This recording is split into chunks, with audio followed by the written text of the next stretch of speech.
Bem-vindos a mais um programa Fecha a Conta. Essa temporada tá demais, é um programa melhor do que o outro. Estamos aqui com meu amigo Anderson Souza. Olá, galera. Especialista tributário em nada. Sejam bem-vindos mesmo assim. Mas a gente tá se tornando especialista em tudo aqui, né? Cara, aqui é uma escola, né? Acho que a gente vai poder tirar os títulos e ficar assim, especialista em tudo na contabilidade. Imagina a gente numa mesa de reunião daqui pra frente. Tu vê? Tá sabendo tudo, cara. Ninguém mais nos E passa hoje perna. então, hein? Hoje, então, mais ainda. E aí, a nossa Isa do Portal Contábil está aqui para representar todos vocês que estão no fórum, mandando dúvidas, mandando sugestão. Bota aí o que tu quiser, fica à vontade, fica livre para sugerir novas ideias, novos quadros e também fazer perguntas para os nossos entrevistados. Recadinho de hoje, Isa.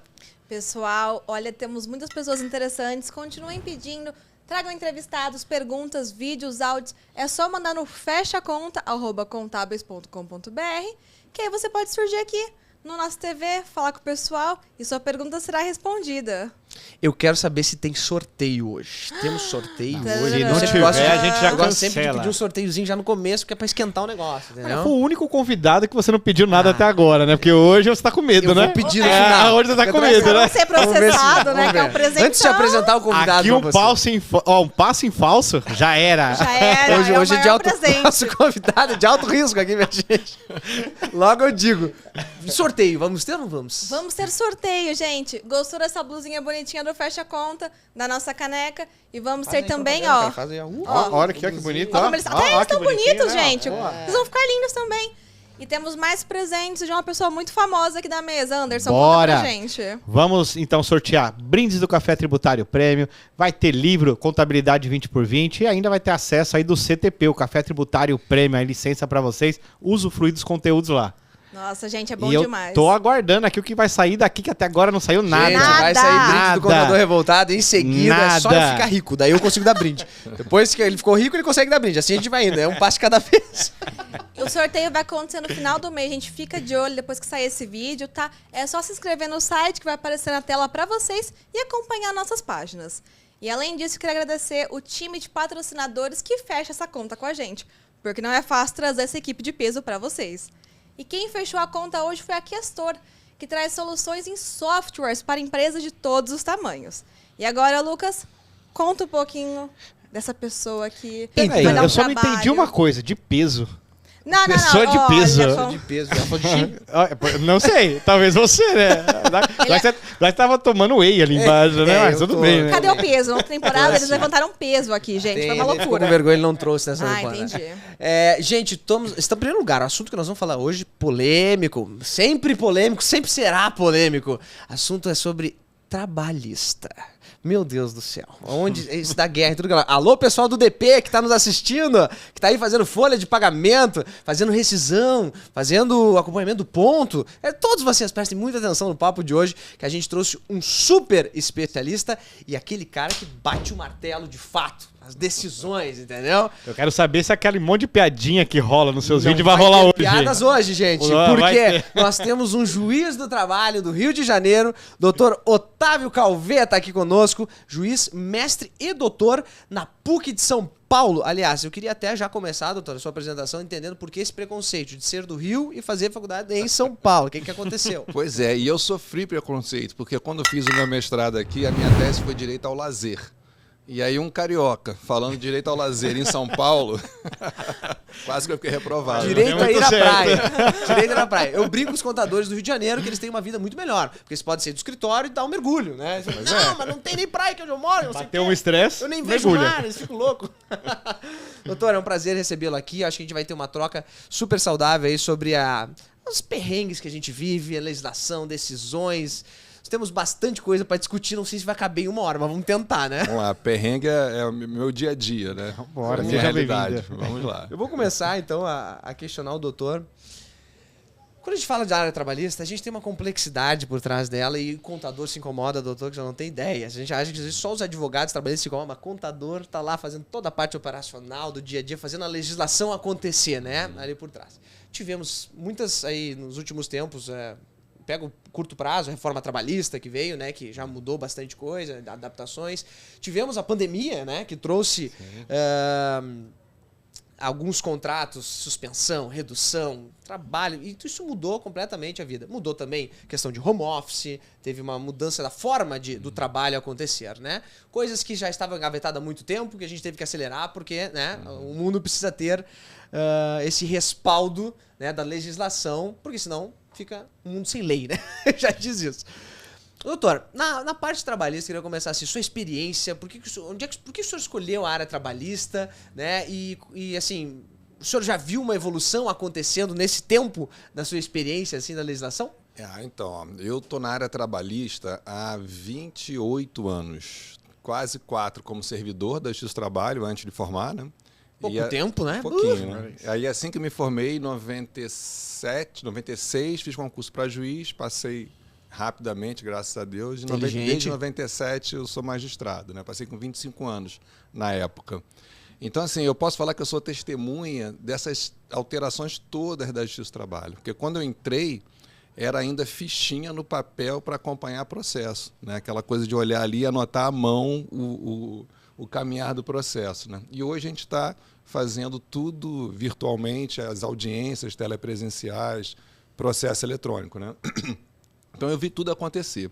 E o que me parece é que assim, a gente tem muita dificuldade de aceitar as mudanças. Eu acho que é uma característica não só do ser humano, mas especialmente do Poder Judiciário, porque o Poder Judiciário ele é conservador, né? Ele tem isso na sua essência, porque a nossa profissão é basicamente analisar a conduta, ver se ela está conforme o que estava prescrito na lei e reenquadrar, né?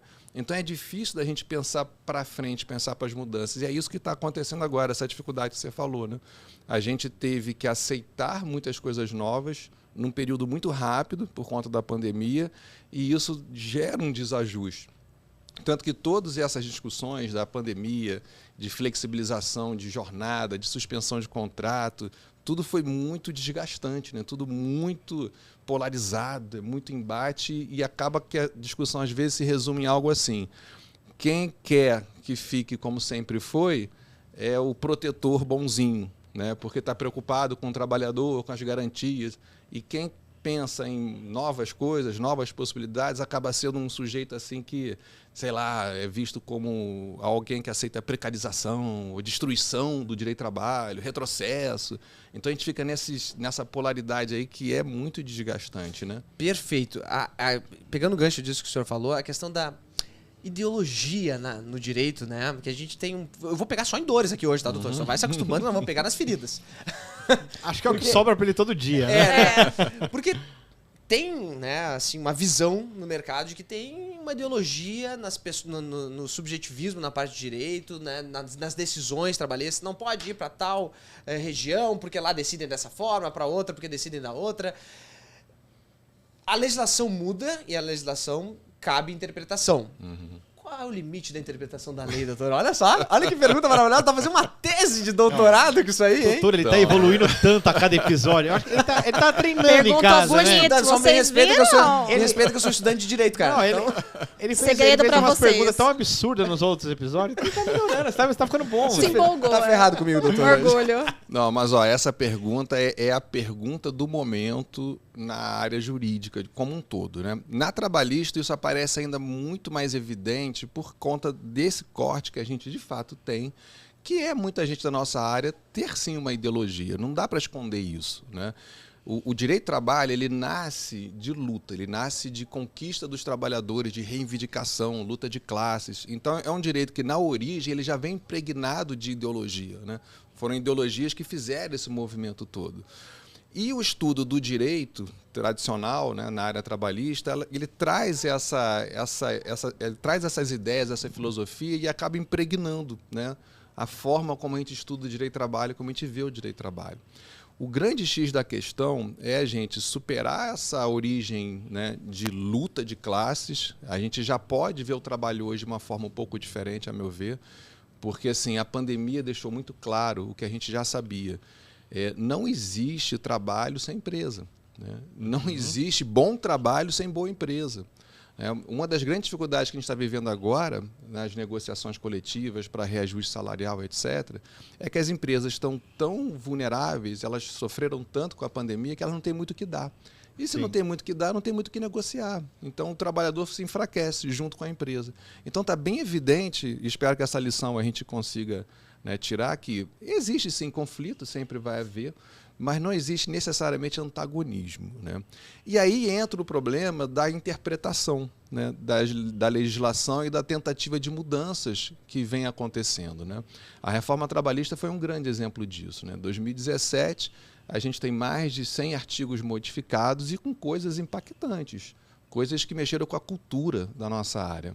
E a gente percebeu um movimento que não foi um movimento de rua, de trabalhador indo contra a reforma. A gente não viu grandes movimentos de trabalhadores.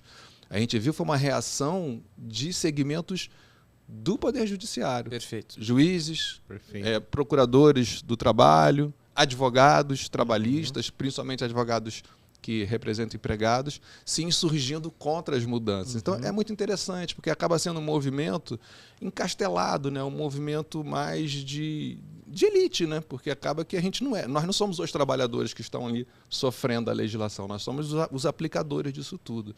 E aí vem um problema do limite especificamente do Poder Judiciário, de até onde o juiz pode interpretar e decidir. Eu sou um grande crítico de uma nova forma hoje de se interpretar e aplicar o direito, que a gente chama de pós-positivismo. O que é o pós-positivismo? Ele tem uma história linda, mas se a gente não tomar cuidado, ele engole a gente. Por quê? Foi uma reação àquele positivismo tradicional que foi utilizado principalmente na Alemanha nazista. Lá, tudo que foi feito, todas aquelas atrocidades, elas tinham regras para serem cumpridas, tinham lei, né? Tinham poder legislando e o pessoal executando. Tanto que a defesa, né, das atrocidades todas pelos soldados, etc., estou cumprindo ordem, estou cumprindo a lei. Então a gente percebeu que a lei ela não é suficiente para trazer justiça. Então começamos a fazer um resgate de valores do justnaturalismo lá de trás e começamos a falar o seguinte: não, espera lá, as constituições têm seus valores lá, estão lá os princípios, e a gente tem que usar isso não só para interpretar a legislação que é feita, mas também para resolver casos concretos. Então, assim, quando eu pego um caso que a lei não é muito clara, eu vou direto no princípio. E aí que está o grande problema. Por quê? Quando você julga com base na dignidade da pessoa humana, valor social do trabalho, o que significa isso? O que é dignidade? Assim, até onde vai isso? Então, esse é o grande debate. Quando a gente usa o pós-positivismo, é muito fácil você pegar um princípio e justificar qualquer tipo de decisão. O juiz fica com uma liberdade muito grande. E aí a gente fica aqui no Brasil com uma liberdade a ponto de poder ignorar a lei. Então, é o que está acontecendo hoje. Você tem uma lei, às vezes, clara, que fala uma coisa, e o juiz fala, não, essa lei está contrariando o princípio tal, eu não aplico essa lei, vou aplicar diretamente o princípio e te condeno. Perfeito. Isso gera uma insegurança jurídica muito grande, né? Então, exatamente sobre isso. Insegurança jurídica. Esse é um ponto, eu acho que todo mundo vive hoje e é discutido, né? As pessoas querem segurança jurídica, querem saber que se seguirem a lei, não serão penalizadas por isso. Até tem um artigo que o senhor fez, né, sobre uma demissões de massas que aconteceram, né? Fogo de chão, né? Que teve essa repercussão e que cumpriram a princípio a lei. Isso. E que a partir dali, mesmo assim, tiveram uma penalidade, uma multa milionária que teve em cima disso, 17 né? milhões de reais. né? Uau. E a gente fica pensando, ok, estava dentro da lei, cumpriram o que estava previsto e mesmo assim foram penalizados por algum princípio, por alguma coisa que feriram, né, que foi decidido. A gente sabe, o empresário, tendo uma visão agora do lado do empresário, fica muito indeciso e fica muito inseguro de investir e de crescer em cima de uma insegurança jurídica geral dessa forma, né? Quais são os caminhos que tu enxerga hoje, doutor, que está se formando? Está cada vez aumentando mais isso ou não? Está se criando um consentimento para uma redução e criar uma segurança jurídica de fato? Posso só complementar, doutor? Acho que nós temos um caso bem clássico, que foi as verbas indenizatórias, referente a 1/3, onde nós tínhamos um assunto praticamente pacificado e depois, quando subiu para o STF, falou, não, 1/3 tem que ser tributada. E muita gente já tinha apropriado aí de milhares aí de crédito aí sobre essa situação. E eu acho que é isso que o Lucas vem trazendo. Segurança jurídica, né? De não saber ao certo. Então, assim, o que acontece, né? Assim, o que a gente percebe é que já existe essa preocupação pelo poder legislativo. O CPC de 2015, ele já mostra uma reação a essa insegurança jurídica. Qual é a técnica que ele utilizou para tentar segurar um pouco isso? foi criar e desenvolver o sistema de precedentes judiciais. Isso já ajuda. Por quê? Porque agora a gente tem uma série de precedentes que, quando os tribunais, principalmente os tribunais superiores, chegam à conclusão, esses precedentes são vinculantes. Então, eu, como um juiz de primeiro grau, não posso mais julgar diferente. Isso já ajuda. Apesar de ainda gerar lá na cúpula, né, uma liberdade ainda muito grande de como interpretar. E o STF, né, é um grande exemplo de uma corte que tem uma liberdade muito grande para julgamento, né, e que surpreende. Né? Então, assim, a gente tem um mecanismo para tentar segurar um pouco, que é o mecanismo de precedentes, mas acaba que os próprios tribunais superiores surpreendem muito nas interpretações. Então, a gente está numa fase ainda de transição. Eu acho que uma grande reflexão que deve ser feita é no sistema brasileiro de reconhecimento de inconstitucionalidades. Eu acho que esse é o grande X da questão. Aqui no Brasil você tem o controle concentrado, que é feito pelo Supremo, das leis, né? E você tem o controle difuso, que qualquer juiz pode entender como inconstitucional uma lei. E aí, quando você coloca isso no varejão, né, dos milhares de juízes de primeiro grau, você realmente começa a ter, assim, tudo é possível, né? Nada é previsível. Então, eu acho que a gente tinha que olhar para esse sistema e talvez repensar. Eu costumo dar a seguinte sugestão, assim, um juiz de primeiro grau, toda vez que alguém argue uma inconstitucionalidade, eu acho que a gente deveria fazer o seguinte: para o processo, manda para o tribunal se reúne no pleno, aí o tribunal decide, é constitucional ou não é? E aí todos os juízes de primeiro grau deveriam ser obrigados a seguir o tribunal, porque aí você reduz esse campo de insegurança, né? Mas é algo que tem que ser debatido, porque realmente... cabeça, né? Exatamente, né? E aí fica muito ruim, é ruim até para o judiciário, né? Você tem duas pessoas que entram com a mesma ação, uma ganha, outra não. Né? E aí como é que você explica isso? Né? Como é que um advogado explica para o seu cliente? Né? Poxa, mas eu fiz o que estava na lei. Sim, eu mandei você fazer o que estava na lei. E fui condenado. Para o cliente vai ser assim, o outro advogado era bom e ele é ruim. Né? Isso, exatamente. Vai ouvir um depende, né? Vai ficar triste, dúvida. não vai... Exatamente. Não, jamais queria uma resposta de prefeito, tua resposta, porque assim, uma sugestão do que poderia acontecer, porque realmente não tem como poder de mudar tudo, né? Mas tem vontade de que as coisas realmente tragam mais segurança do que nós temos hoje. E uma outra sugestão também é isso que a gente está fazendo, esse debate. Né? Porque assim, eu acho que a formação da magistratura tem que levar isso também em consideração. E a gente teve uma mudança boa agora. O CNJ mudou o programa do concurso, acrescentou matérias, né? E entre várias matérias, a gente tem lá já falando de pragmatismo, de consequencialismo, que é algo que eu acho que a gente tem que trazer para a pauta urgente também. É muito fácil eu dar uma decisão condenando em 17 milhões de reais uma empresa, como aconteceu lá com a Fogo de Chão, mas não saber se ela tem dinheiro para pagar. Né? Onde é que ela... Vou reintegrar 400 empregados. Vou reintegrar aonde? O impacto que isso vai dar. Jeito, pra... né? Exatamente. Porque às vezes você quer salvar 400, tá, você coloca de volta. A empresa vai pagar salário para todo mundo 2 meses e quebra de vez. Né? Aí coloca 600 na rua. Né? Todos. Né? Então, assim, eu acho que isso é muito importante o juiz se conscientizar. É a responsabilidade de compreender o alcance da sua decisão. E de onde vem esse recurso, o que fazer, qual vai ser a consequência prática daquela decisão.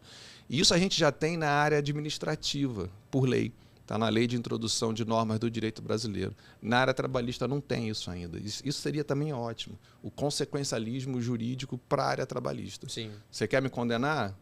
Então, ok. Então me diz como é que isso vai ser cumprido na prática. Porque simplesmente mandar e eu quebrar não é bom para ninguém, né? Sim, não, é perfeito.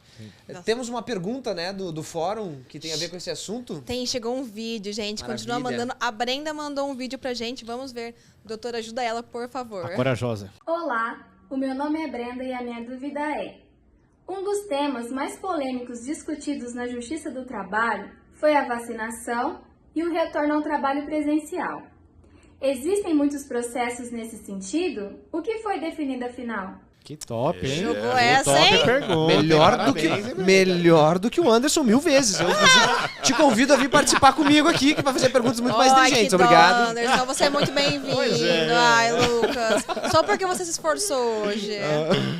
Não, a pergunta é maravilhosa, realmente. Porque, assim, a gente teve esse debate do ponto de vista teórico, né? E aí ficou aquela coisa, né? A maioria, até eu acho que por uma questão ideológica, porque a vacinação obrigatória acabou envolvendo política, não tem como, né, negar isso. Então, assim, a ideologia na área trabalhista foi mais no sentido de, por incrível que pareça, o empregador poder exigir do empregado, sob pena de justa causa. O próprio Ministério Público do Trabalho fez nota técnica nesse sentido. E aí eu me lembro, quando eles fizeram a nota técnica, eu falei, pessoal, gente, olha só, é Ministério Público do Trabalho permitindo justa causa. Tem alguma coisa aí que não está batendo. Pois é, né? Tá um negócio meio invertido, né? Por quê? Porque aí tem a questão do combate, né, da vacinação obrigatória, de não ser negacionista, aquele papo todo que a gente conhece, né? A gente teve uma portaria do Ministério do Trabalho, portaria 620, né, do ministro Onyx, e que disse que não poderia exigir a vacinação, né? E essa portaria ela teve uma grande vantagem, né, política e para o nosso mundo de segurança jurídica. Por quê? Porque a grande maioria foi contra. Então, assim, ele disse que não podia exigir a vacinação. A grande maioria foi contra, levaram para o Supremo. O Supremo deu a cautelar, né, o ministro Barroso, dizendo que o empregador pode exigir a vacinação. Então, por enquanto, há segurança jurídica. Enquanto essa liminar estiver valendo, o empregador pode ficar tranquilo que ele pode exigir a vacinação obrigatória. Se o empregado se recusar, ele vai tentar medidas alternativas e, em último caso, a justa causa. Então, hoje ele tem segurança jurídica para isso. Até o Supremo apreciar no plenário a liminar. Eu já digo para meus clientes não fazerem nada. Eu quero dar justa causa, já está decidido lá, assim, né? Vai com calma, porque Não, mas depois... esse é um ponto muito importante, assim, porque de verdade a gente no escritório, a gente tem esse posicionamento, a gente evita isso ao extremo. Aí eu jogo né? o problema pro advogado, né, cara? O que eu tenho a ver com isso aí? Eu vou fazer o quê? Logo mais. Fala, mas você não tá se formando? Né? Enquanto eu sou contador, eu posso pro advogado. Depois é outro problema. Mas eu acho que o melhor conselho é esse mesmo. Evite ao máximo, porque assim, isso tudo pode virar daqui para frente. Eu, particularmente, sou contra. Eu acho que não pode exigir a vacinação obrigatória. Porque eu acho que o próprio Supremo disse quando que pode exigir. Pode exigir por lei. E a gente não tem uma lei estabelecendo essa vacina como obrigatória, como requisito para ficar no emprego ou obter emprego, né? Pois é. E eu acho engraçado, as pessoas não estão pensando o alcance disso, né? Porque, assim, exigir a vacinação obrigatória hoje, para você ter emprego ou manter o emprego, é basicamente criar uma classe de pessoas no Brasil que não vai ter acesso a trabalho. Ou seja, o sujeito não vai poder trabalhar mais no Brasil se não se vacinar. E, assim, é uma restrição muito forte, assim, é um troço, assim, né? É um exercício de um direito fundamental que fica vilipendiado sem previsão em lei. Aí entra a questão do que você tinha perguntado antes, né? É por interpretação nossa. É uma interpretação. E isso me assusta. Você exclui Claro, o tem razão. precedente para outras coisas que Sim. podem acontecer. Sim. Amanhã ou depois vai ser o quê? Sei lá, que tipo de doença que vai se exigir vacina. Aí entra no problema do passaporte biológico, né? Entra no problema da LGPD, né? Do tratamento de dados sensíveis. Então, assim, isso é uma porta aberta para um futuro perigoso, entendeu? Então, eu acho que as pessoas têm que pensar nisso. Tudo que a gente está construindo agora pode ser usado contra você no futuro. Acho que são Fica a ações dica. imediatas, né? Precisa dar uma resposta, acaba dando, mas vai Isso. trazer um reflexo. Traz um reflexo, abre portas aí que eu acho que a gente não deveria, entendeu? Porque pode gerar discriminação, sim, discriminação biológica, aí começa, né? Não sei, eu acho que a gente deveria ter um pouquinho mais de calma nisso. E outra coisa, né? A gente não está vendo a população se recusar a vacinar. Assim, aqui no Brasil, você tem lá a galera que é contra, né? Mas se você olhar assim, em termos de massa, né, a população está querendo se vacinar. Então, assim, será que a gente precisa de uma política pública tão agressiva, né, de restringir um direito tão básico, que é o direito de você trabalhar? Né? Eu acho que não. Acho que a gente não chegou nesse Faz ponto. sentido. Doutor, as normas, direito trabalhista em geral no Brasil, tá? Uma pergunta mais abrangente. Comparada a outras culturas, né, de direito do trabalho, de proteção ao trabalhador, o Brasil tem a sua história, tem a sua construção de direito ao trabalhador e hoje tem uma legislação que protege, né, o trabalhador, mais do que muitas culturas protegem, né, em relação a até segurança de recurso financeiro. Se for analisar, o FGTS nada mais é do que uma segurança de recurso financeiro num caso de desemprego, né? Eu poder ter uma verba e tudo mais. O FGTS eu vou ser cancelado nas redes sociais, mas eu falo isso lá sem também. dúvida. Porque o FGTS, para mim, nada mais é do que uma poupança obrigatória que tu tem que ter, porque tu não vai guardar. Então eu guardo pra ti. Exatamente. Mas é isso mesmo, né? É isso, cara. Já conhece, né? Então deixa que eu guardo pra ti, que daí eu te dou, porque eu sei que tu vai gastar. E aí ainda, o que adiantou? Eu guardei e o cara gastou tudo no churrasco depois que pegou. Exatamente. É o pai chato, né? É o pai chato, cara. Então dá o dinheiro pro guri, porque se dá todo mês pra ele, ele vai torrar, né? Na cachaça. Aí tu dá no final, ele gasta no churrasco, dá no mês. Mas voltando. Então, nós criamos uma legislação trabalhista com proteção em cima de toda a história do Brasil. E nós temos muitas comparações, né, dessa legislação por ser mais engessada, menos flexível em relação a poder contratar, recontratar, aumentar salário, diminuir benefício. Uma economia com uma liberdade maior consegue incentivar por valores, independente se é vale transporte. Hoje a gente tem discussão de tributação, se eu tenho que botar isso na folha de pagamento, não tem, vale transporte, entra, refeição. É muita coisinha que foi criado e que cria uma complexidade tributária também, de muito receio, né, na área, diferente de outros lugares. Quando a gente começa a falar sobre tirar direitos, é isso que se interpreta, né? Mas tirar o FGTS, meu Deus, tirar direito, dá polêmica, né? Vai dar cancelamento em todo que é lugar. É um assunto que nos pode tocar muito, numa reforma dessa parte de direitos trabalhistas, de liberdade econômica. É uma coisa que tem muito medo de se falar por rejeição, políticos têm medo e tudo mais. Qual é a sua visão, para formar uma pergunta finalmente? Eu tô esperando aqui. Qual é a sua visão tá sobre esta legislação atual do Brasil e se existe espaço para uma liberdade maior ou não, realmente foi uma construção necessária para o Brasil e deve continuar? Eu acho assim, ó, a gente não pode simplesmente destruir tudo que a gente construiu, né, ao longo desse tempo todo, porque o Brasil ele é muito heterogêneo, né? Se você olhar para os problemas brasileiros, né, você tem desde trabalho escravo, né, até mega executivos de multinacionais milionários. Então, assim, o que não dá é para ter a mesma legislação, a mesma proteção para todo mundo. Me parece óbvio isso, né? E isso na mesa de audiência é claro. Você, às vezes, está fazendo lá a sua pauta lá de audiências. O primeiro processo é um sujeito que ganha salário mínimo semi-analfabeto. O processo seguinte é um cara que ganha 70 mil por mês. Os dois pedindo a mesma CLT. Aí você fala assim, pô, tem alguma coisa aqui que não está fechando, né? Então, eu acho o seguinte, eu acho que a gente não precisa destruir a CLT, a gente tem que encontrar o espaço de aplicação dela, que está cada vez menor. As estatísticas mostram hoje, né? Hoje a gente não consegue nem 30% aproximadamente da população ativa enquadrada formalmente na CLT. E isso é um fenômeno mundial. Esse tipo de proteção trabalhista ela vem diminuindo por vários fatores, né? Pela tecnologia, pelas novas formas de trabalho, enfim. O mundo já mudou bastante na área trabalhista. Então, o que a gente precisa é mudar a cabeça, né? A gente criou uma proteção trabalhista a partir do momento em que você consegue configurar uma relação jurídica, relação de emprego. Configurou a relação de emprego lá com seus elementos, bum, você ganha a CLT toda, né? A proteção total. Você não conseguiu configurar um elemento daqueles lá, paf, você não tem nada. É basicamente hoje assim no Brasil. Então o cara entra pedindo um vínculo de emprego. Ganhou, é o nirvana trabalhista. Não ganhou, é zero. E isso é ruim, porque assim, a gente vê uma série de pessoas que precisa de uma proteção, né? Eu vou dar o exemplo que para mim é agressivo, esses entregadores de aplicativo de bicicleta sem capacete, sem nada, sem proteção nenhuma, chuva, sol, atropelamento, e está lá trabalhando, ganhando lá um salário num valor baixo, né, que é baixo, isso é altamente precarizante, e a gente está ali sem saber o que fazer direito com esse pessoal. Então eu acho que a grande saída seria o seguinte, a gente passar a pensar numa proteção trabalhista para o ser humano trabalhador e não se ele é ou não é empregado. Então, assim, o fato de você ser um ser humano trabalhador já deveria gerar um mínimo de direitos trabalhistas, que é uma das propostas que se pensa hoje em dia, com mais flexibilidade. Então, é uma pauta mínima de direitos para ser assegurada para todos, que é consenso. Quem é contra você ter descanso? Quem é contra você ter um salário digno? Quem é contra condições decentes de trabalho? Todo mundo é a favor disso, não tem ninguém contra. Então, essa pauta mínima. E aí viria o grande lance.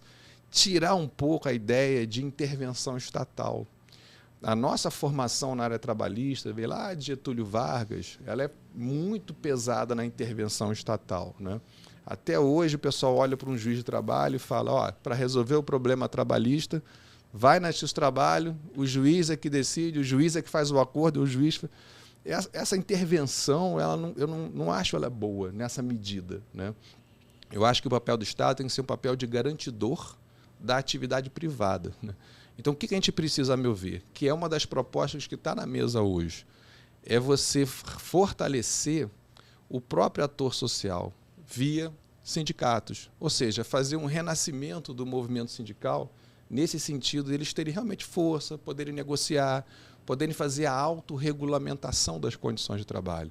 Ninguém melhor do que o próprio trabalhador para saber o que ele precisa, né? E a gente ali no gabinete, a gente fica tentando fazer a intervenção, mas não sabe, né? Às vezes você acha que uma coisa é melhor e não necessariamente é, né? Então eu acho que essas seriam as questões. Partir para uma pauta de proteção para o ser humano trabalhador precisa de proteção, e com autorregulamentação para você ter essa flexibilidade. E aí cada setor vai negociando o que é interessante para ele mesmo, né? Então, por categorias, por setores, a autorregulamentação vai fazendo esse papel. E o Estado é um garantidor. O garantidor da pauta mínima, o garantidor, né, de solução de conflitos, se precisar do Estado. Eu acho que essa seria uma saída interessante para o Brasil. Desafogaria um pouco o sistema, né? Com certeza. Muito, né? Porque, assim, quando você coloca a responsabilidade na mão do próprio ator social, não só para ele criar o que ele acha bom para ele, mas também para resolver os seus problemas, é muito interessante, porque a pessoa ela se vincula àquilo, ela entende que aquilo é melhor para ela e ela quer aquela solução para ela, né? E o Estado, quando entra na nossa intervenção clássica, a gente entra agredindo, né? Eu falo assim, eu como juiz, eu levei muitos anos para entender que, na verdade, eu não pacifico nada, eu acabo a discussão. Causa um afastamento até das pessoas, Isso, né? Muitas vezes os dois saem satisfeitos, mas o problema foi resolvido, né? Mas será que é a melhor solução? Doutor, eu acho o seguinte, eu vou trazer um assunto polêmico aqui, porque senão eu vou ser dispensado dessa mesa, né? Já vi que tem concorrência forte aí, né? Tá ali, né? Você viu, né? Pois é, cara, te puxa. Doutor, vamos lá. Fiquei prestando bastante atenção no que o doutor estava falando e me veio aqui algo na memória, não que eu tenha trabalhado muitos anos já na vida, né, mas algumas experiências. A gente tinha, lá no passado, era muito comum, o trabalhador saía, era dispensado de uma empresa, ele levava lá o fechamento das contas dele, né, fecha a conta, para o advogado, e ele não sabia se estava certo, se estava errado, ele só queria uma análise, e geralmente aquilo era alvo de um processo trabalhista. E que depois aquilo rolava um acordo, né, que entrava ali em situação. E nós criamos essa ideologia que, olha, é melhor não levar para frente. Faça um acordo estando certo ou errado. Tinha essa ideologia. Com a reforma trabalhista, a gente percebe que o volume diminuiu. A gente vê até mesmo pelos casos dos clientes no escritório e etc. O doutor atribui essa mudança de cultura, né? Porque a gente percebe também que o sindicato perdeu força com a reforma trabalhista. O doutor acha que isso tem alguma relação nesse sentido? Tem, né? Eu acho que tem, né? Porque a reforma trabalhista ela acabou com a homologação das rescisões. Então, aquilo ali por si só já era um fator que levava o trabalhador a ter alguém olhando as contas dele. Então, eu acho que isso pode ser um fator. Mas o principal fator não foi esse. O principal fator foi a criação da responsabilidade pelo ajuizamento de uma ação trabalhista. O custo foi invertido. Falei que era polêmica. Mas esse é o principal fator. Com certeza. E é maravilhoso, tá? Porque, assim, a forma que a reforma trabalhista fez, ela não, apesar do que a gente lê aí na mídia, ela não afastou o trabalhador da justiça do trabalho. Ninguém tem que adiantar nada, ninguém tem que pagar nada para entrar na justiça. Você pode pagar para sair. Depois, se você fez uma lide temerária, se fez uma lide que você, né, não conseguiu fazer a demonstração do que você tem. Então, assim, faz parte da vida, né? Assim, você quer obter algo, você tem que assumir a responsabilidade também no caso contrário.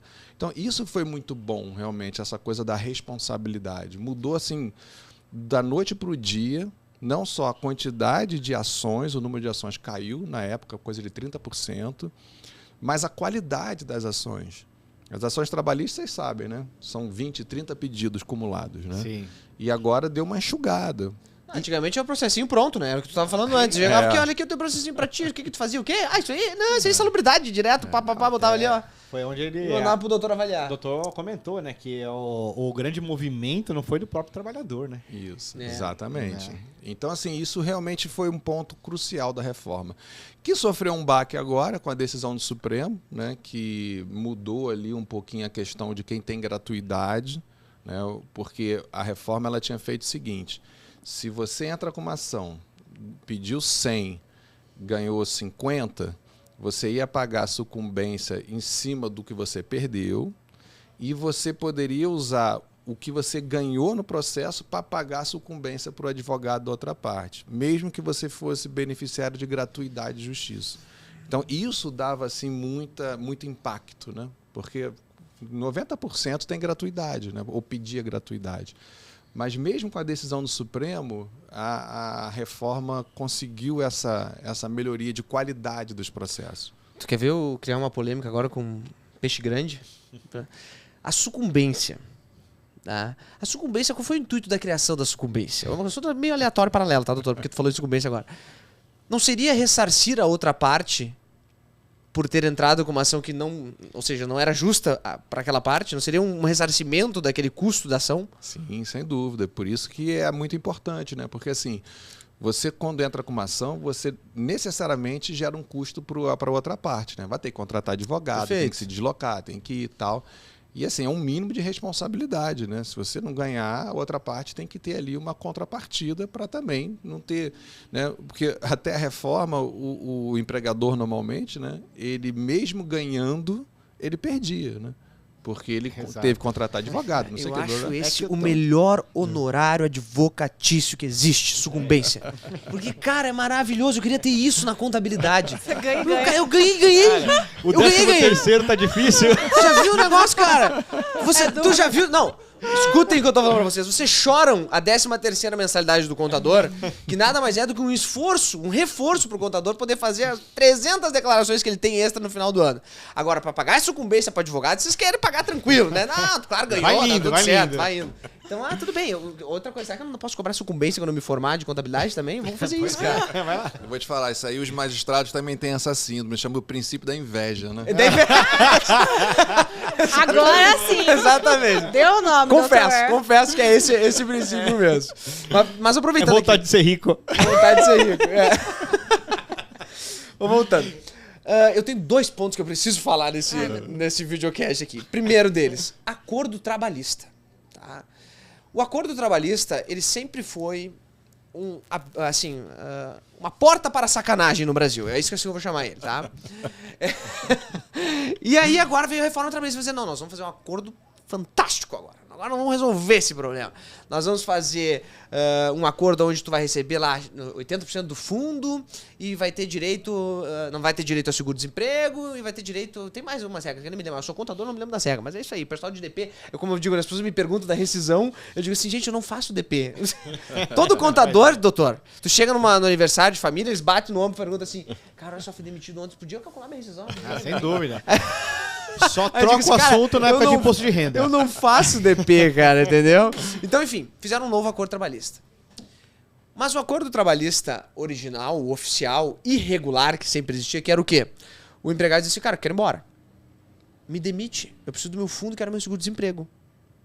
É fomentado para isso, porque fizeram uma legislação onde quem é demitido ganha um bônus por ser demitido, né? Ganha seguro-desemprego e tudo mais. Até estava lendo sobre isso um tempo atrás, e nos Estados Unidos, não sei se é verdade, tá? A gente lê tudo na internet, mas diz que estar em seguro-desemprego lá é um ato quase de vergonha, assim, de estar dependendo do Estado para subsidiar naquele período e tudo mais. No Brasil, é um ato de glória. Eu tô tendo seguro e consigo um empreguinho aqui, já consigo uma renda extra, maravilha e tal. Cara, isso não pode ser assim. Tudo bem que tá impregnado, só que a gente tem que ter uma legislação. Eu tô dando minha opinião, azar. O doutor nem tá respondendo, tá entendendo? Depois o doutor complementa. Não tem pergunta, né? Um Não tem desabafo, pergunta, né? um desabafo, né? É um aluno O revoltado. acordo trabalhista que veio, doutor, continua fomentando isso. Por quê? Porque a pessoa ela quer receber 100% do seu fundo e ela quer continuar recebendo seguro-desemprego. como é que nós temos isso de forma tão clara, né? E eu digo assim, ó, dos dois lados, porque o Estado sai perdendo. Quem tá achando que tá fazendo uma grande coisa com aquilo ali, tá perdendo o seu tempo de dedicação em outra profissão que poderia estar rendendo muito mais pra ele, mas tá ali investindo nisso, né? E o empregador fica também engessado e com medo de direito à cabeça, porque fazer acordo para o empregador hoje é um risco para o empregador. Sim. Então, tu assume um risco ao fazer isso de tudo que é lado. Como é que o senhor vê o acordo atual, esse acordo informal, assim, que existe? Porque, assim, a gente sabe que doutores, juízes, sabem das verdades. Vocês acham que eles não sabem da verdade? Eles sabem toda a verdade, gente. Vocês acham que eles escondem dos doutores, entendeu? E você quer ouvir a última? A última que eu ouvi sobre esse assunto foi uma pessoa que falou o seguinte... fui dispensado, mas eu só vou agora procurar emprego daqui a 4 meses, porque eu vou receber o que é direito meu. Eu não vou deixar pro governo. E não, eles acham que o doutor não sabe dessas coisas. Isso é cultural, né? Eu já peguei muita ação trabalhista fraudulenta, né? Porque muitas vezes é o acordinho, né? E ainda leva para a justiça, pro empregador não ter risco, né? Então ele quer a homologação do juiz e tal. Já peguei muita fraude, assim, que você vê que era uma rescisão combinada. É a tal da casadinha, né? Eu acho que é uma questão cultural, né? Porque aqui no nosso país, você receber algo do governo é meio que uma vingança, ou sei lá, uma... Boa. Assim, me dei bem, finalmente chegou a minha vez, né? Vou ganhar alguma coisa.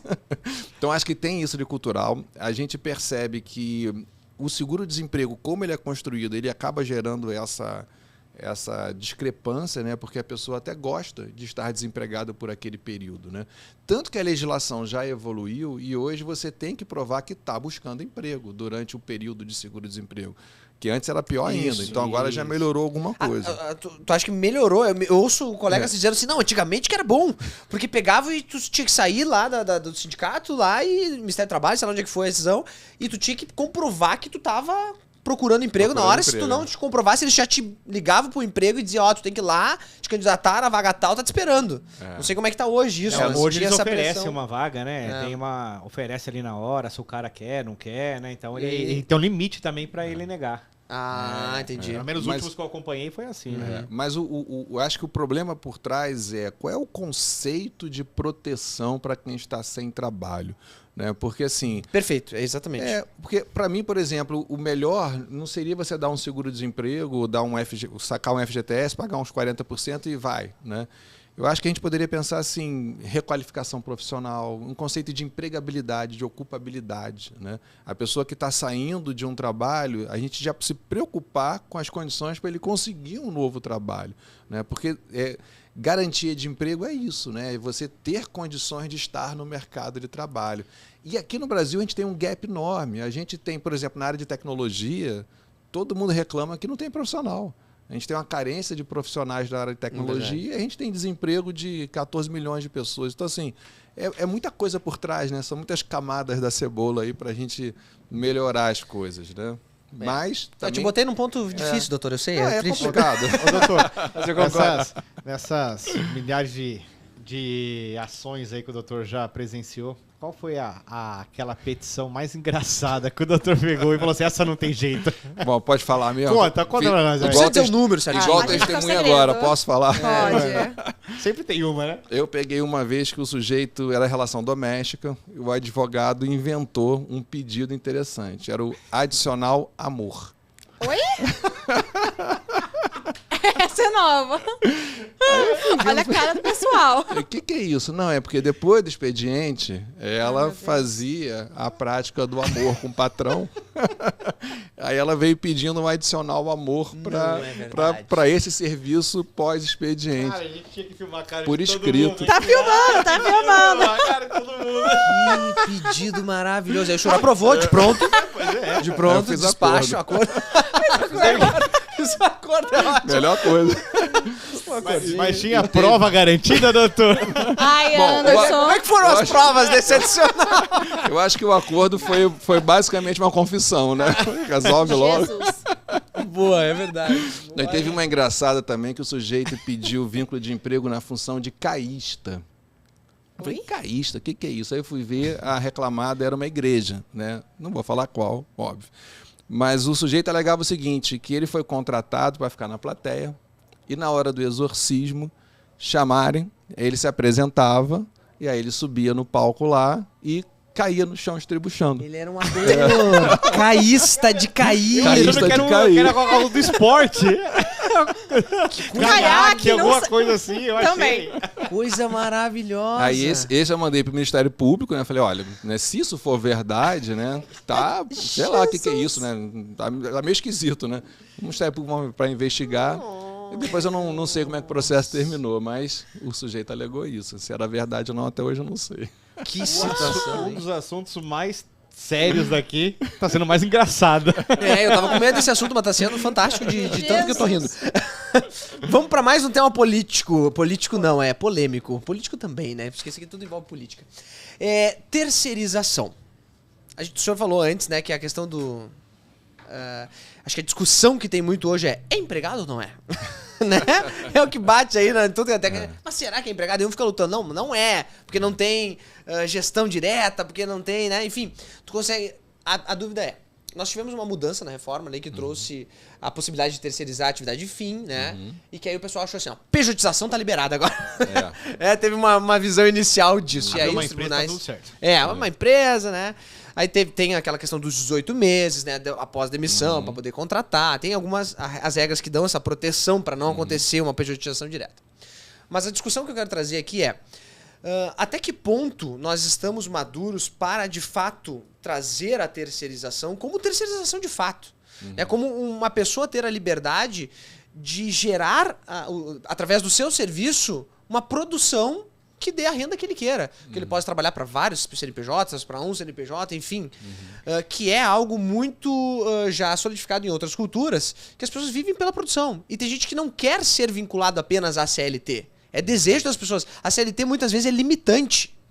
Eu estou numa empresa que eu tenho CLT, eu tenho uma remuneração X. Agora, se eu consigo trabalhar para essa empresa, entrego isso, trabalho de madrugada, faço a hora que eu quiser, final de semana, estou numa fase da minha vida de crescimento, né? Eu quero ser um PJ terceirizado, vou ter menos oneração de impostos ali, eu vou ter uma produção maior e vou receber mais do que eu recebo na CLT. É uma vontade dele, né? É uma vontade. E tem outras pessoas que preferem CLT por uma proteção, enfim, por vários motivos que existem.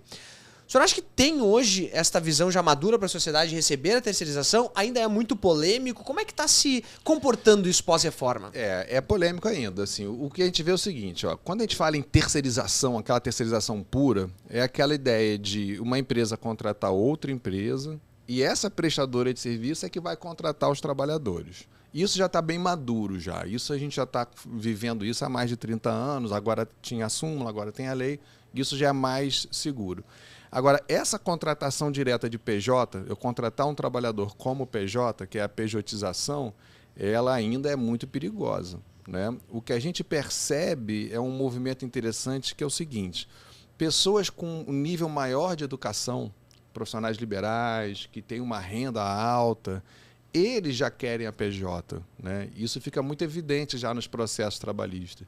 E eles estão perdendo na justiça. Volta e meia você vê uma condenação aí do trabalhador, do suposto trabalhador, porque assim, ele mesmo não queria o vínculo de emprego, ele mesmo queria a PJ, ele mesmo buscou essa forma de trabalhar. E como são pessoas com renda alta, com educação, pessoas que você fica ali naquela zona cinzenta, né? A gente tem usado muito a ideia da boa-fé do próprio trabalhador, né? Eu peguei um caso que o cara ficou 15 anos trabalhando assim, ganhava coisa de 70 mil por mês, ele era presidente da empresa, aí depois de 15 anos, quando a empresa, né, fechou, aí ele veio pedir vínculo. Aí o primeiro pedido dele foi gratuidade de justiça, 70 mil por mês de salário, de pagamento, né? Mas já gastou tudo, mas ele vai pagar. O segundo pedido, ele era americano, tutela para emitir passagens de primeira classe para ele visitar a família nos Estados Unidos. Então, gratuidade com passagem de primeira classe. E depois o pedido do vínculo ia dar um negócio de 5 milhões, 6 milhões de reais. Meu Um negócio Deus. completamente fora da realidade. Então, um sujeito desses, não tem dúvida, né? Assim, o sujeito ele tem toda a liberdade. Então, o grande fator aí, né, é educação. Porque assim, o trabalhador que tem nível de educação, que sabe o que pode, o que não pode, ele tem mais condições de escolha. E é uma crítica que eu faço à área trabalhista. A nossa legislação, ela não é emancipadora. A nossa legislação ela é feita para que você seja sempre um trabalhador dependente subordinado. A gente não está preparado para a emancipação do trabalhador, para que o trabalhador se autorregule e resolva os seus problemas. É compreensível, porque o nosso nível educacional ainda não é satisfatório, né? Então a gente está naquela fase que tem de tudo, né? Por isso essa grande dificuldade. Agora, eu acho que é importante a gente já separar uma situação da outra hoje, né? Muito bom. Quer fazer alguma pergunta? Quero. Doutor, a gente tem muito questionamento. Eu vou começar a fazer os questionamentos que nós temos lá todo dia. Bônus e prêmio. Existe uma situação bem próxima da situação, mas que tem uma linha de análise bem mais crítica. O que o doutor entende sobre essas duas situações? Entende não, né? Nos ensina sobre isso, né?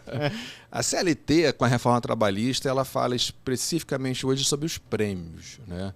Os bônus, assim, a gente não tem uma regulamentação específica na CLT. Então, do ponto de vista dos prêmios, seria basicamente o seguinte: tem que ser algo extraordinário, ou seja, você está fixando alguma coisa para o trabalhador porque ele apresentou um desempenho fora do comum.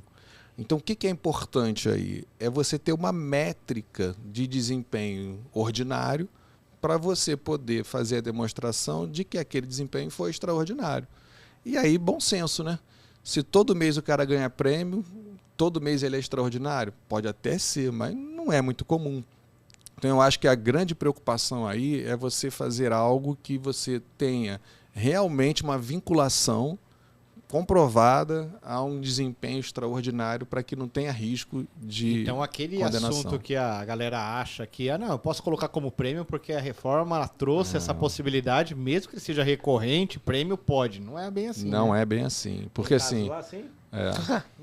a primeira coisa que a gente vê é por que pagavam, né? Uma coisa é você dar um nome, outra coisa é o que realmente significa aquela parcela, né? Isso não mudou com a reforma trabalhista. Melhorou um pouquinho, mas na essência a gente vai continuar olhando. É prêmio por quê? Por que pagava? Está vinculado a quê? Cadê o desempenho extraordinário? Se não provar, é salário disfarçado, é fraude, né? A gente não revogou. Eu tinha uma professora que falava o seguinte: pode destruir a CLT inteira, menos o artigo 9º, que é o artigo que fala que qualquer coisa errada é fraude e o juiz condena. Então, eu me seguro no artigo 9º, que eu resolvo tudo, entendeu? Sim. E é por aí. Mesmo com a reforma falando que prêmio você pode pagar habitualmente, a gente vai olhar os porquês, né? E assim, não tem saída fácil, gente. Vocês, como contadores, vocês sabem, não tem saída fácil. Não vai ter uma mágica, né, de você enquadrar com um nome novo e botar um salário mínimo mais 3 mil de prêmio todo mês, por exemplo. Não tem lógica isso, né? Não vai dar certo na justiça. Não vai mesmo. Fica a dica aí, galera. É. Já provoquei porque... A Edna Matos mandou no nosso fórum assim, essa pergunta, doutor. Se ela pode resolver uma questão trabalhista extrajudicial e se pode ser mais vantajoso para ela? Olha, sem dúvida. Hoje, com a reforma trabalhista, foi uma das grandes novidades que tem funcionado. Hoje a gente tem o acordo extrajudicial que você leva para o juiz homologar. Então, assim, isso dá uma segurança jurídica, né? Porque o acordo fora da justiça, o problema é sempre saber se no futuro alguém poderia anular esse acordo e ser condenado na justiça, né? Agora, quando você leva para o juiz homologar, o juiz verifica os requisitos de validade e ele, não vendo ali nenhum motivo, nenhuma fraude, nada, ele homologa e aquilo ali tem força de decisão judicial, irrecorrível. Então, acaba a discussão e a pessoa fica com segurança. Então, Mesmo que seja aquele acordo diferente do que o Lucas falou. Daquele que ele pode acordar a demissão, que ele não ganha alguns direitos e ganha alguns. Se for algo muito diferente disso, mesmo assim, é válido? Não, é válido. Deixa eu explicar. Aquilo que a gente está falando da rescisão é uma nova modalidade de extinção do contrato, que é a extinção por comum acordo. É o distrato. Né? Então, hoje você pode dispensar sem justa causa, pode pedir demissão e pode resolver o contrato de comum acordo. E aí você paga as verbas como está na lei. Né? Acordo extrajudicial é quando você tem um litígio, né? Já tem um conflito, ou você está na iminência de ter um conflito. Aí você chama um empregado, o empregado chama a empresa, vamos resolver logo isso, aquele acordo que eu fazia só lá no processo, vamos fazer agora aqui nós dois, e a gente leva para o juiz carimbar bater o martelo. Entendi. Então eu posso resolver qualquer coisa por acordo extrajudicial.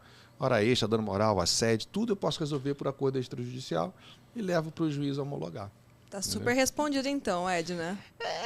Muitas dúvidas que eu tenho aqui, tá? Enquanto o senhor tava falando. Começando o seguinte, eu tenho dúvidas se... Porque assim, o processo trabalhista, ele tem cálculos, né? Nós temos nossos queridos peritos, especialistas, contadores, peritos, que eu tenho medo deles, sempre digo isso, porque o contador que sabe fazer cálculo igual o perito, meu amigo, sai correndo de medo. Eles... o perito fecha a conta. Como é que funciona essa influência da perícia na parte trabalhista, doutor? Porque assim, o senhor está acostumado, o senhor sabe fazer cálculo de cabeça, que eu sei que o senhor dá auxílio para a família que pergunta a rescisão lá, o senhor já faz, mais ou menos isso aqui, ó, vai na vara tal. Já conhece aqui, ó, posso usar. Vai lá que dá. Não, falando Ou a sério. resposta muitas vezes é nem vai atrás disso. Nem vai. Larga a mão.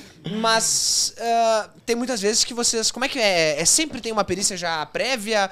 Tu exige perícia muitas vezes porque é uma coisa meio esquisita? Como é que tá isso? Então, ó, uma coisa que eu aprendi na carreira, ali na mesa de audiência, quanto maior a calculadora que o juiz usa, mais respeito o pessoal tem pelo cálculo. Olha aí, ó. Fica a dica. Você chega ali, não, eu acho que é tanto pro acordo, e dá certo. Mas tirando a brincadeira, a questão da perícia contábil, principalmente, a gente tenta ser econômico na utilização dela, né? A gente usa muito na fase de execução, quando os cálculos são complexos, né? Aí realmente a gente usa desse expediente, porque a gente infelizmente não tem um número de servidores adequado, né? Sempre é mais serviço do que recursos humanos dentro da vara para poder dar conta.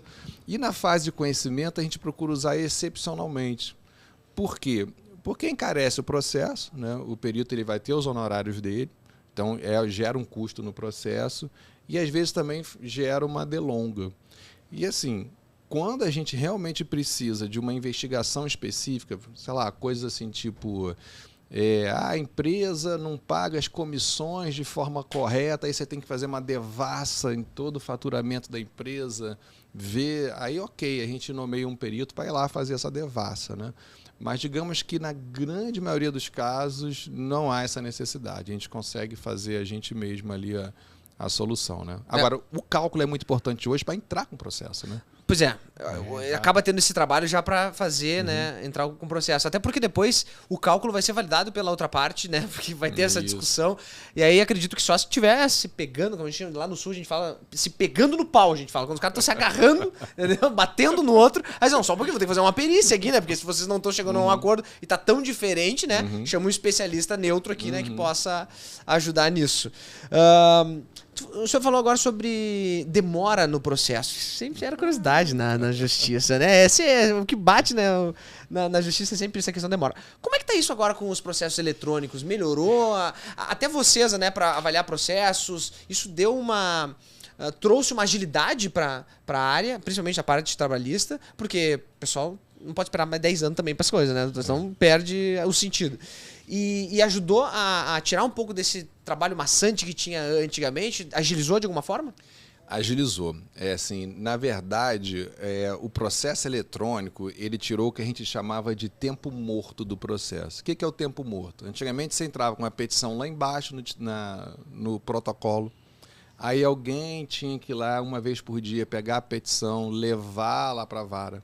Depois alguém tinha que pegar petição por petição, encontrar os autos e colocar dentro, fazer a juntada.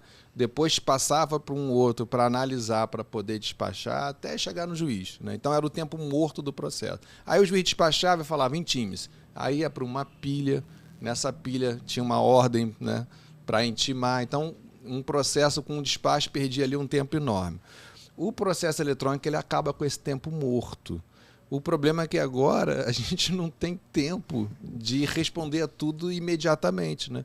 Já aconteceu um caso muito engraçado também. Tem um colega lá no Rio que ele é obsessivo assim, por prazos, né? Que ele não vai dormir enquanto não despachar tudo, né? Eu acho até que é uma patologia já, mas o sujeito ficou neurótico com aquilo. Eu não poderia ser. Eu acho que eu já cheguei nessa conclusão, cara. Porque eu tenho essa neura de acabar com tudo o processo e a pilha só vai aumentar. E, meu Deus, juiz, você fica 24 horas no ar, não tem como. Não para Não nunca, acaba, né? Acho que o contador é ruim, Lucas? Quer virar juiz? Não, eu tenho esse toque, eu tenho muitos toques. Um deles é isso, é limpar minha caixa de e-mail e limpar minha caixa de processo. Eu ia querer limpar. Impossível. Aí o que esse colega fazia? Esse colega despachava, aí teve um processo, foi engraçado, ele despachou, aí o advogado no processo eletrônico, 1 hora depois, peticionou já, respondendo o despacho do juiz, aí o juiz viu logo 1 hora depois, despachou de novo, aí o advogado despachou de novo, ele despachou de novo, competindo. Na terceira o advogado pediu a suspeição do juiz. Alegando o seguinte, olha, esse juiz está me marcando. Porque tá respondendo muito rápido. Não é possível. É uma Olimpíada. Isso é bom. O cara tá ali esperando só para acabar comigo. Porque não é isso. possível o juiz estar despachando. O cara separou esse número e tá É acompanhando um juiz o processo. com toque, gente, entendam? Existe o juiz com toque Tava que tá com ali. tempo. Não é pessoal. Não, tá ajudando pra agilizar o processo, né? Porque senão... Mas é verdade, né? Daqui a pouco tu vê uma resposta de advogado, tu lê e diz, não, isso aqui eu sei que não vai dar certo, já vou responder. Já resolve o processo. Não, vai tirar da esperar mais frente, uma semana. É verdade. Doutor, o doutor acredita que os maiores erros trabalhistas, assim, na verdade, está mais por má fé mesmo do empregador? Ou é mesmo falta de conhecimento, erro processual? Ó, eu acho que a gente vê assim, o Brasil, né? A grande parte dos empregados, eu acho que é coisa de 80% a 90%, estão em micro e pequenas empresas. Então, a gente percebe que o microempresário, o pequeno empresário, e acho que isso vocês podem até falar melhor do que eu, não tem condição de ter uma boa assessoria jurídica, de contador, não tem uma estrutura boa. E o cara vai fazendo, né? E aí, quando dá problema, vai para a justiça e resolve lá. Entendeu? Eu acho que tem muito isso aqui no Brasil.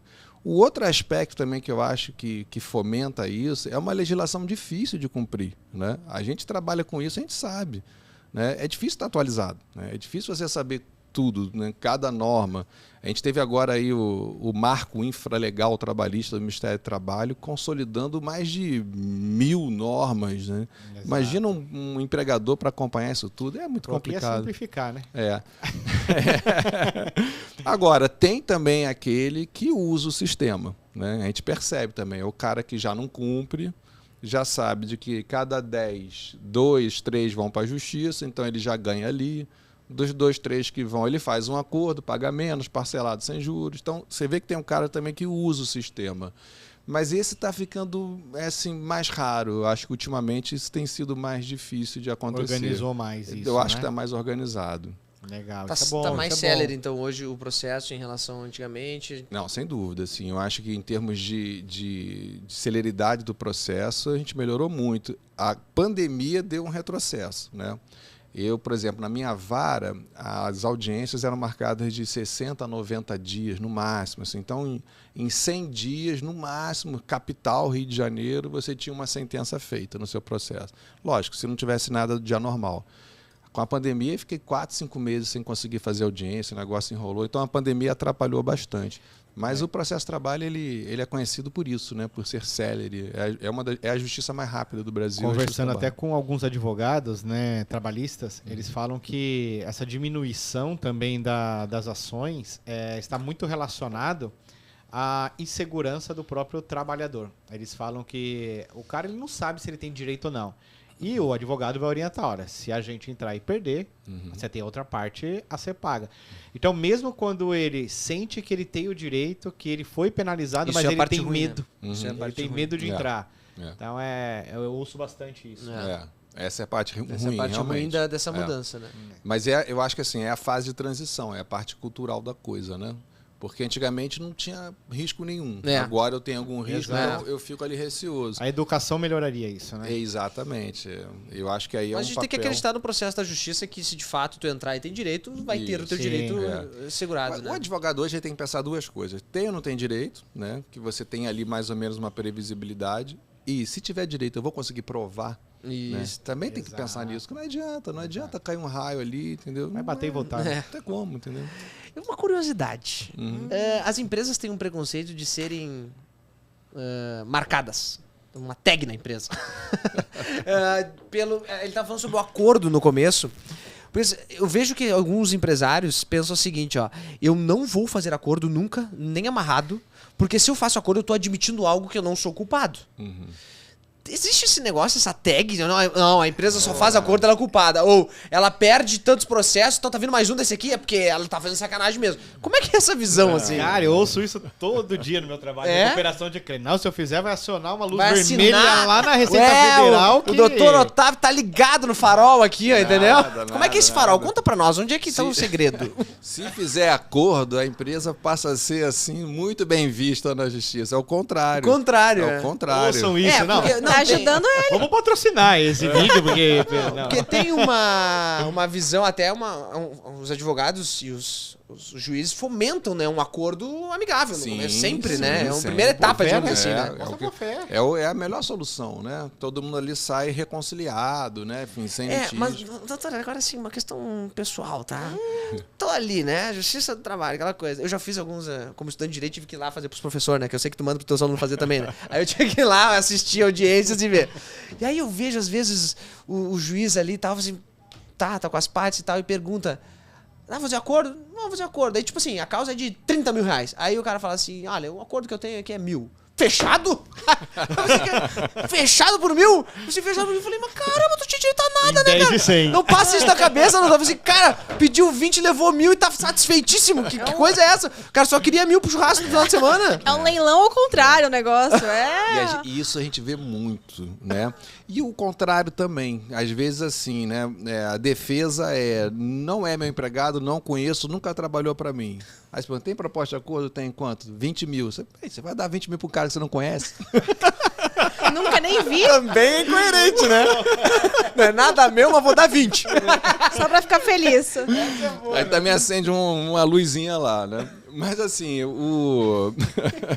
a gente tem uma experiência já de conhecer ali os processos, né? O juiz, a gente faz uma conta aí, são 200, 300 audiências por mês, há 25 anos, né? Então, assim, a gente bate o olho, assim, a gente já conhece ali os casos, a gente já tem uma noção. Então, às vezes, sai esses valores assim, porque, assim, a gente já tem o conhecimento ali de que não vai pegar aquilo ali não vai colar. Quer enganar aquilo ali não quem, vai né, meu rolar, amigo? Quer entendeu? enganar quem? E a palavra do juiz tem muito peso, né? Quando o juiz fala assim, né? A ação de... Hoje eu peguei uma ação de 60 mil, o acordo saiu por, acho que foi 4.500. Mas assim, tinha coisa ali que já não ia ter direito mesmo, tal, não sei o que. Aí eu perguntei, e a testemunha? Ah, tem uma testemunha. Aí essa testemunha, aí você vai vendo ali, sabe, não vai dar certo, né? Aí você joga um valor e assim, o juiz que já tem também credibilidade, né? O que o pessoal já conhece, né? E o pessoal ouve, né? Então, por isso, às vezes, sai esses valores assim que a gente se assusta, né? E Tem- no íntimo? E no íntimo, como que fica, hein? Ah, não. Aceita ou não aceita? O doutor fica assim. O juiz tá falando. Aceita, aceita. Eita, cara, pelo amor de Chega. Deus. Vai fazer merda se você não aceitar. Mas tem muito esse negócio psicológico na justiça, né? Do respeito ao juiz, e óbvio, tem que existir, né? Mas as pessoas ficam muito nervosas na frente. Eu fico impressionado. Às vezes o advogado, porque às vezes é inexperiente, né? Só que, gente, juiz é ser humano. Olha que ele, ó, carne e osso. Dá pra conversar com ele, pra ele dizer, olha, doutor, tô com esse problema, tá acontecendo assim, assim, Não assado. dá pra zoar tanto E igual chega- os outros convidados. Não dá pra Não. fazer o que eu faço aqui, tá? Aqui é só porque eu tenho liberdade de expressão, ele não pode me prender. Mas Ainda. lá no tribunal é outra Mas eu coisa. vou dar uma dica, tá? O juiz também, ele começa amiguinho a audiência. Não sei o que, tá nessa fase do acordo. Aí a pessoa vai falando, e tá só colocando a cordinha no pescoço. Lucas! Ah, Depois não sai acordo, estratégia. Você só puxa a corda.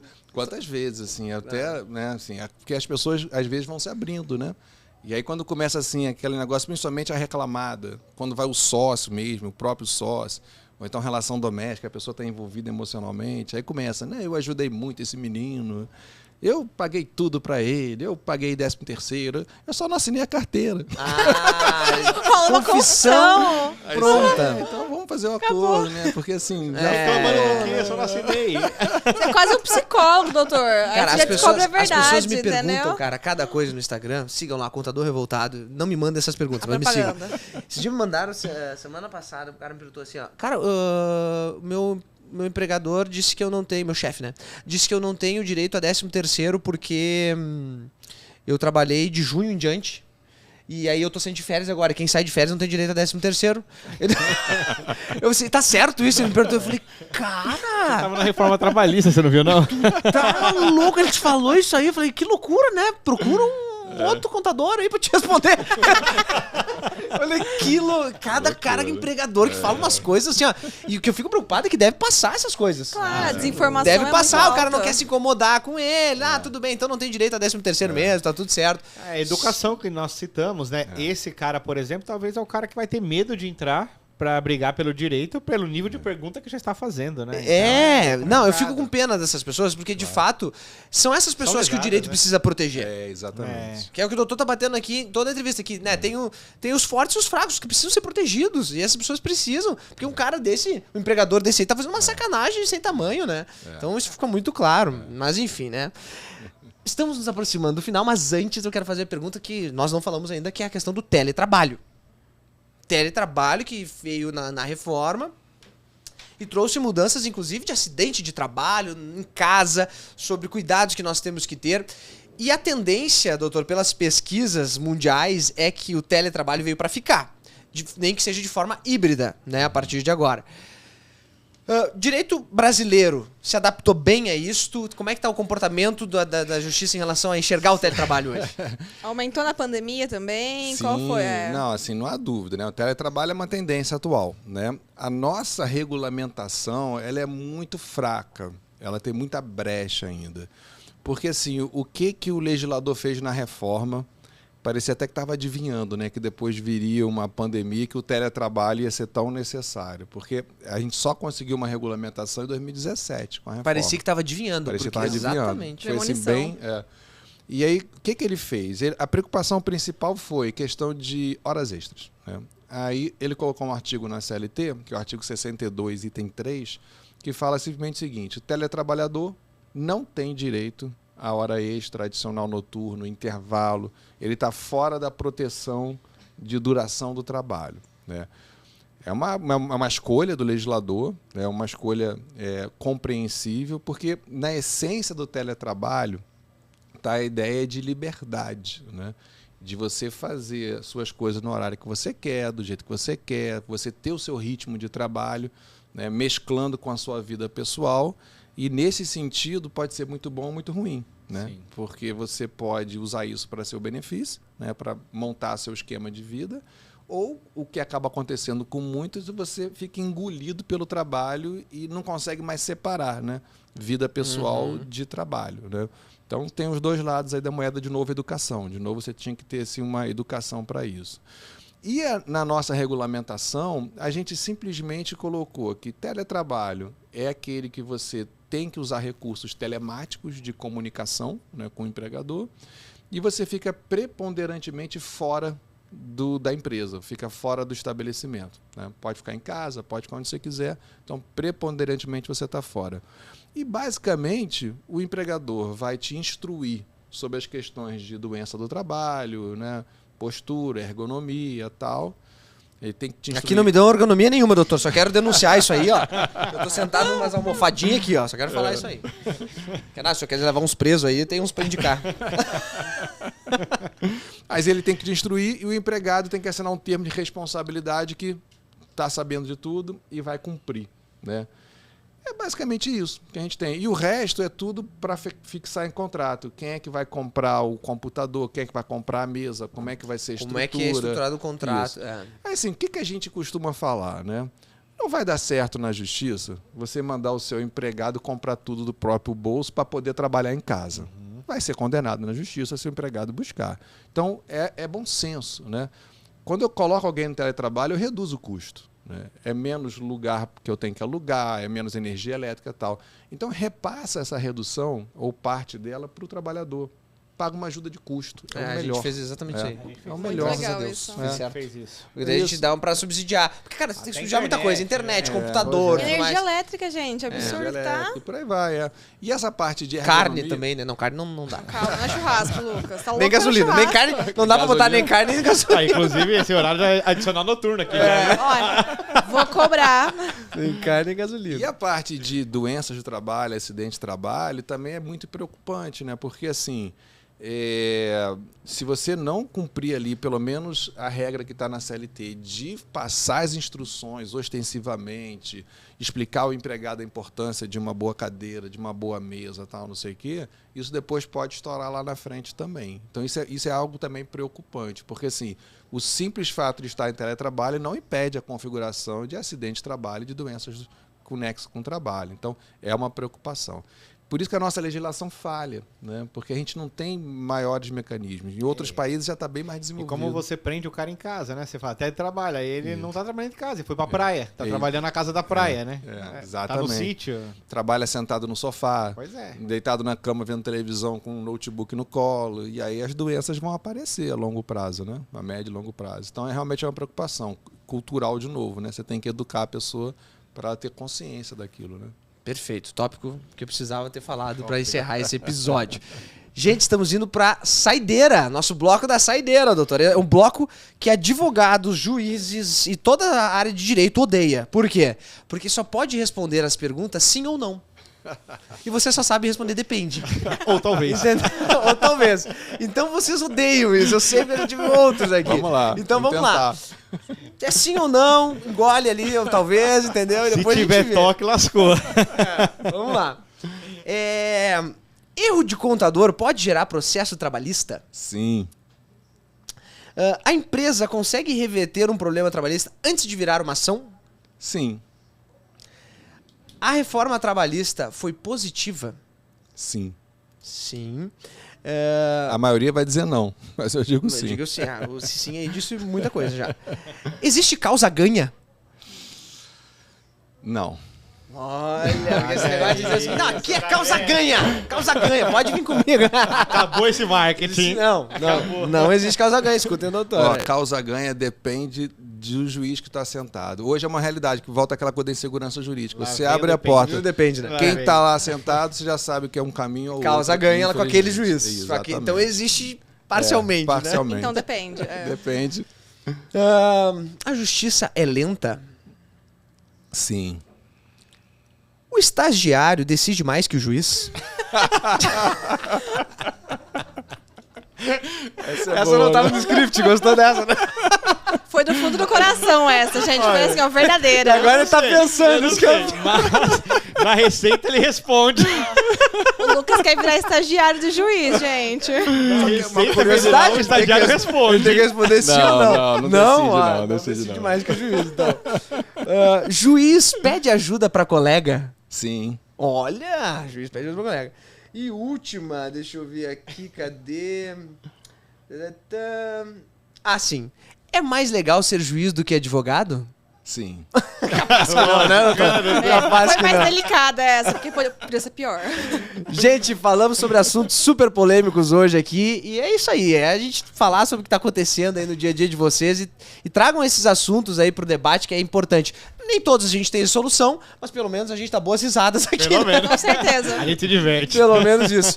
Obrigado, agradeço aqui em nome de toda a turma e, por favor, momento de despedida. Valeu, gente. Obrigado mesmo. E não esqueçam, mandem os vídeos de vocês, as perguntas para os nossos convidados, porque a gente vai colocar você aqui ó, participando e fazendo as perguntas aí pra galera. Obrigado, hein?